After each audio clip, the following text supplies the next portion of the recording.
Halo teman-teman semua, di sini saya Agnesia Karina Simanjuntak dan teman saya Wellington Ricitodar. Kami akan menjelaskan mengenai penerapan lapisan model OSI dalam kehidupan sehari-hari. Topik yang kami angkat adalah pengunduhan dokumen melalui jaringan komputer. Bagaimana mekanismenya? Simak penjelasan berikut. Terlebih dahulu, saya akan menjelaskan apa sih jaringan komputer itu. Jaringan komputer adalah sistem yang menghubungkan dua atau lebih komputer untuk berkomunikasi dan berbagi data serta sumber daya. Jaringan ini bisa berskala kecil seperti LAN, Local Area Network, dalam satu rumah, yang berskala besar seperti WAN, Wide Area Network, yang mencakup berbagai negara. Jaringan ini juga memiliki manfaat seperti kemudahan berbagi data, penggunaan sumber daya bersama, serta komunikasi yang lebih efisien. Contoh penggunaannya adalah yang pertama, mengunduh dokumen, yang kedua, streaming video, yang ketiga, mengirim email atau chatting.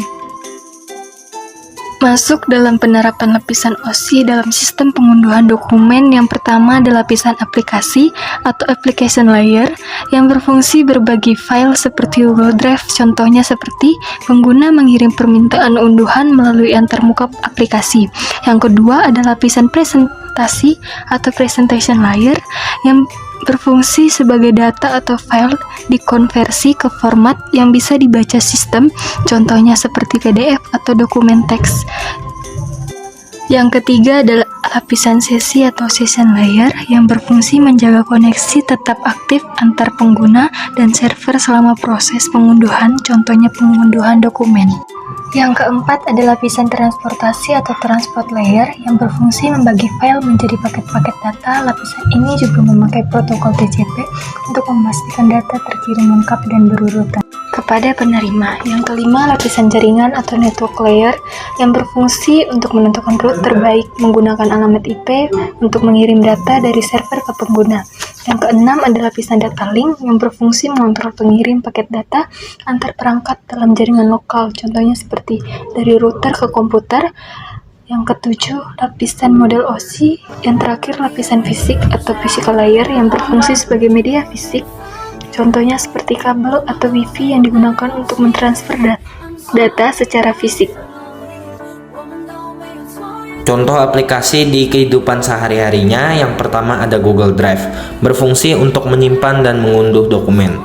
Yang kedua ada Dropbox, berfungsi sebagai platform penyimpanan dan berbagi file. Yang ketiga ada OneDrive, platform penyimpanan cloud dari Microsoft. Yang keempat ada WeTransfer, berfungsi untuk mengirim file berukuran besar dengan mudah. Dan yang terakhir adalah Zoom, berfungsi untuk mengunduh rekaman video rapat atau konferensi. Ya, untuk keuntungan pengunduhan dokumen melalui jaringan komputer yaitu ada 3. Yang pertama, akses cepat dan mudah ke dokumen dari perangkat apapun. Yang kedua, keamanan data yang lebih baik dengan protokol enkripsi. Dan yang terakhir, penghematan waktu karena tidak perlu bertemu fisik untuk berbagi file. Tantangan dalam pengunduhan dokumen, yang pertama ada kecepatan internet. Pengunduhan mungkin terhambat jika koneksi internetnya lama. Yang kedua, keterbatasan kapasitas penyimpanan. Beberapa file bisa saja mungkin sangat besar, jadi susah untuk didownload. Yang ketiga adalah keamanan data. Risiko kebocoran data jika platform tidak aman. Contohnya saja ya di dalam platformnya itu mungkin ada seperti malware ataupun virus berbahaya. Ya, jadi untuk kesimpulannya, jaringan komputer memungkinkan perangkat saling berkomunikasi dengan data, termasuk dalam proses pengunduhan dokumen. Model OSI dengan 7 lapisan berperan penting dalam memastikan data dikirim, diterima, dan diproses dengan aman serta efisien.